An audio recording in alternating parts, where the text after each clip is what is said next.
So in my last gardening video, I ended up building 2 more raised beds out here, and we ended up putting some topsoil inside of those. And since then, I've actually built a couple more raised beds, and I've added peat moss to the topsoil and I've tilled it in.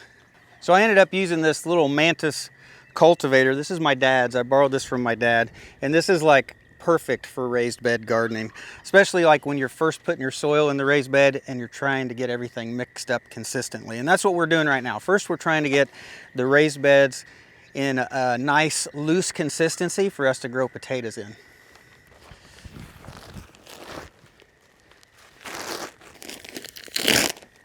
So I think I still want the soil to be a little bit more loose. So I've already added 2 cubic feet of the peat moss in here, and now I'm going to add 2 cubic feet of potting soil. And this is just some cheap potting soil I bought at Walmart. Nothing special. I'm just looking for some organic matter and some stuff to help loosen up the soil. So potting soil has a vermiculite or perlite in it, so those little white specks, and that actually helps hold moisture. And that's actually good for raised beds, because your raised beds, since they will dry out quicker since they're raised, so potting soil is not a bad thing to add to it. So far, our raised beds are topsoil, peat moss, and potting soil mix. And the fourth thing I would normally add would be compost. But I actually went through the compost pile today and I stirred it up, and there was no compost ready. So instead of adding compost, what we're going to add is I went and bought some organic fertilizer. And basically, I'm just going to sprinkle this in all of these raised beds, and then we're going to go ahead and we're going to till them all up with the Mantis cultivator again. And then after that, I think the raised beds will be ready to plant. Well, no measuring anything specific here. This is actually fairly mild fertilizer, so I don't think I'm going to put too much down.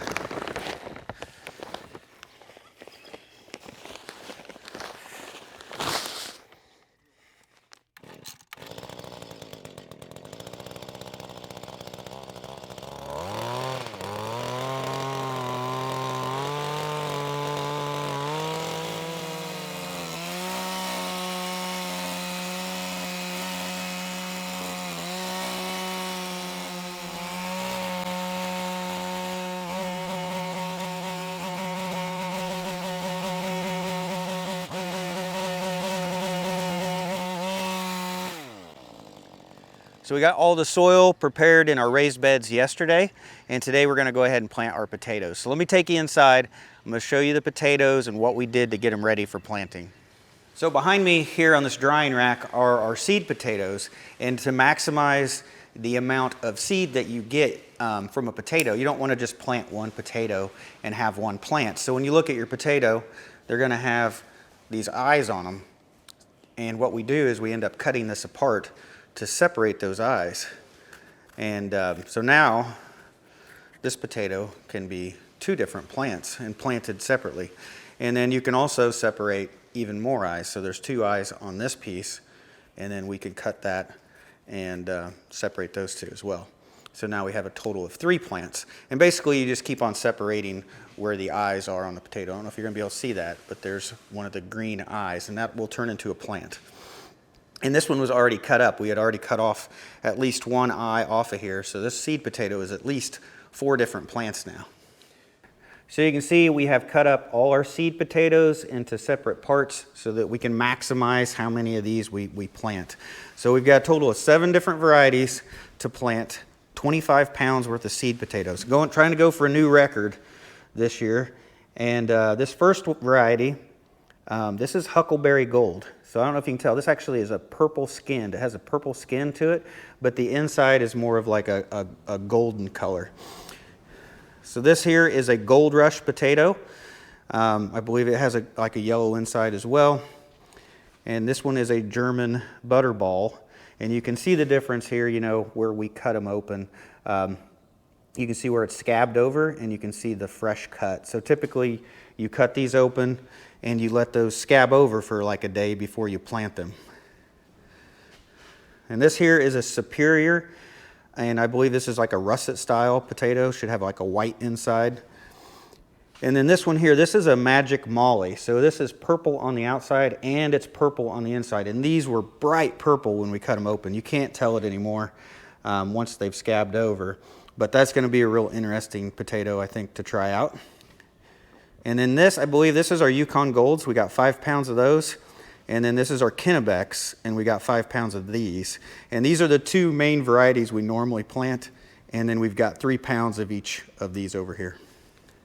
So to plant potatoes in raised beds, there's several different ways that you can do it.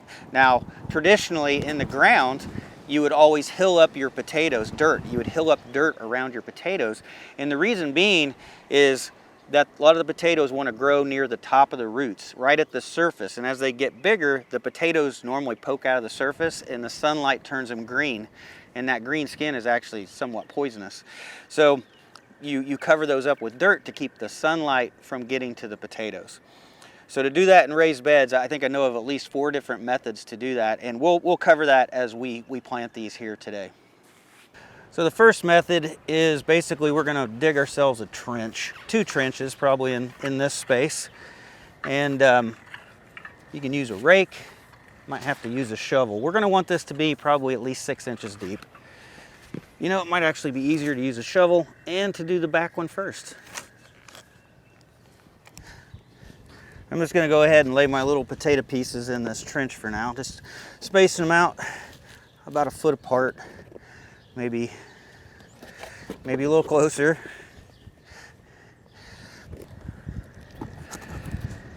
Well, I've got so many of these little pieces that I cut up, I don't have enough raised beds for all of them, so I'm just doubling them up. So now what I'm going to do is I'm actually just going to dig down farther, and I'm going to put these down here in the moist soil with the cut side down and the eyes up, and I'm just going to cover that up. So it's only getting covered up with probably 1 inch to 2 inches of soil right now. And this is how we're going to start them. So I'm just watering these in, and I'm just watering in the bottom of the trench. I don't want to wash the dirt down in the trench. I want it to stay the way it is. Now over time, rain will slightly fill this in a little bit for us, but we're going to try to keep this shape for a while till the plants grow up. It'll take a couple weeks before we start seeing the potatoes growing out of the ground, but we're going to want them to get about 6 inches higher than the raised bed before we start filling this back in and making it flat again. And that's going to mimic that hilling effect that you would have had in the in-ground garden. So hopefully most of our potatoes will be deep enough that you don't have to worry about them turning green. So the second method, instead of making a trough, we're just going to make a series of holes to plant them in. And we're just going to do basically the same thing as we did in the trough. But this may be actually a little bit easier. So then we would take our potato piece, we dig down a little bit further, get that put in the ground, and just cover it up with some soil. And then that's how we're going to leave it until it grows up tall enough that we can cover part of it. So similar to the trenching method, you could also do like the crater method. You make a bunch of craters, you plant your potatoes in there. Nature will help fill these in over time, but once the plant grows up, you're going to go ahead and fill it in the rest of the way and cover these up. So basically the same process. It's either holes or a trench. So the next method is we're going to drill a bunch of holes, and we're just going to plant our potatoes in the ground. We're going to cover them up nice and level.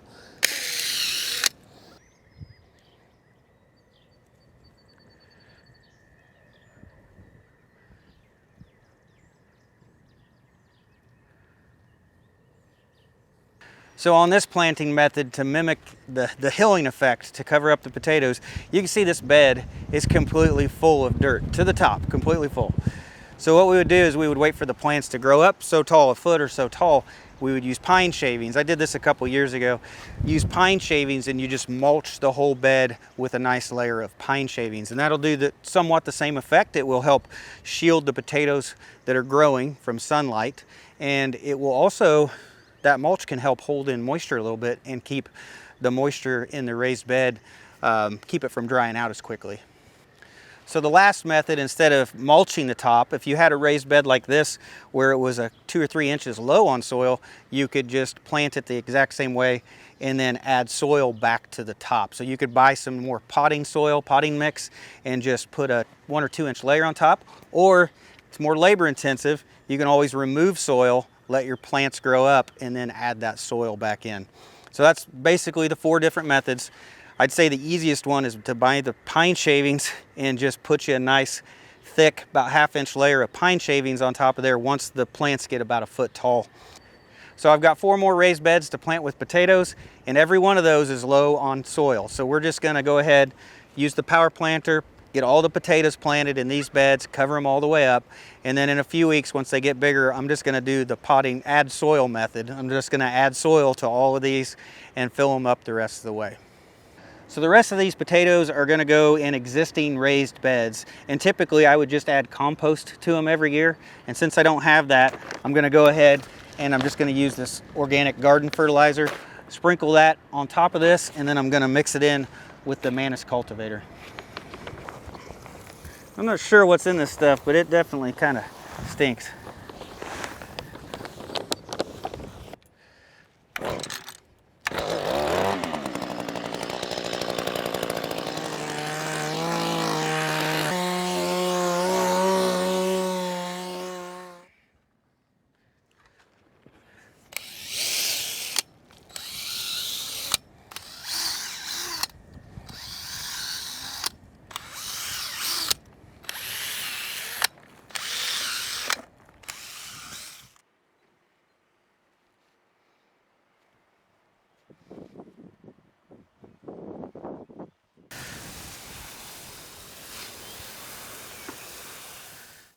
All right, we got all our raised beds planted. So we got our Huckleberry Gold using the trench method. We've got Gold Rush potatoes using the crater method. We've got our German butterballs. We're gonna mulch that in with some pine shavings once they come up. This bed right here, this is our Yukon Golds in this bed, and we'll add soil to that once they come up. So this raised bed here is our Kennebec potatoes, and we'll add soil to this one as well. In this raised bed right here, we got 2 varieties. We did the Magic Molly over here. This is the purple potatoes, and then we did the Superior over here. And they'll be easy to tell apart because this is a white potato and then that's a purple potato. So this was the 4 methods that I could think of on how you could plant potatoes in a raised bed. And of course there is a 5th method. You could just plant them, leave them, and forget them. I've done it that way too, and it works out fairly well. But you are going to get some potatoes with some green skin. So anyway, if you guys have a different method that you guys use planting potatoes in raised beds, let us know down in the comments below, and I'd like to see what other people are doing. So I am going for a new record this year for the most potatoes that we've ever harvested. So back when we lived in town, we grew potatoes in the ground and we'd hilled them up, and one year we ended up, I think, getting 150 to 180 pounds worth of potatoes. So I'm hoping to go past that this year and using the raised bed method. So 25 pounds of potatoes, I'm hoping to turn that like maybe 4 to 5 times the amount. So I'm looking for about 225 pounds of potatoes is what we're shooting for. And we could probably go above that. We'll just have to wait and see how everything turns out. Now the bad thing is I did end up cutting those potatoes up a couple weeks ago, and maybe 3 weeks ago, hoping to get them in the ground. But it took me so long to build these raised beds that they got to drying out. So a lot of those little pieces of potatoes were getting pretty hard and pretty dry. So we'll have to wait and see how it turns out. Hopefully all of them will continue to grow, and we'll get the raised beds will be completely full of potatoes. That's what we're shooting for. And you always have to wait and see how it turns out, but really trying to focus on the food that we can grow a good amount of that we actually eat and be able to store it to use throughout the whole year. And I would say 200 pounds worth of potatoes would be pretty close to probably what we eat in a year. So I do have a few more plants that I need to get transplanted out here in the garden. I got a lot of cleanup that I need to do out here, but the sun is beating down on me today. The breeze helps hide it, but it's gonna get up to like 80 degrees today. And I'm completely white as a ghost coming out of wintertime, And honestly, I think I'm starting to get a sunburn. So if I don't watch it, I'll be all burnt up today. So I think I'm gonna call it, and I'll come back when it's either cloudier or this evening when it's cool and this starts to shade in the evening, and hopefully get a little bit more done. But I think that's it for today's video. So thank you guys for watching. I hope you have a great day. I'll see you in the next one.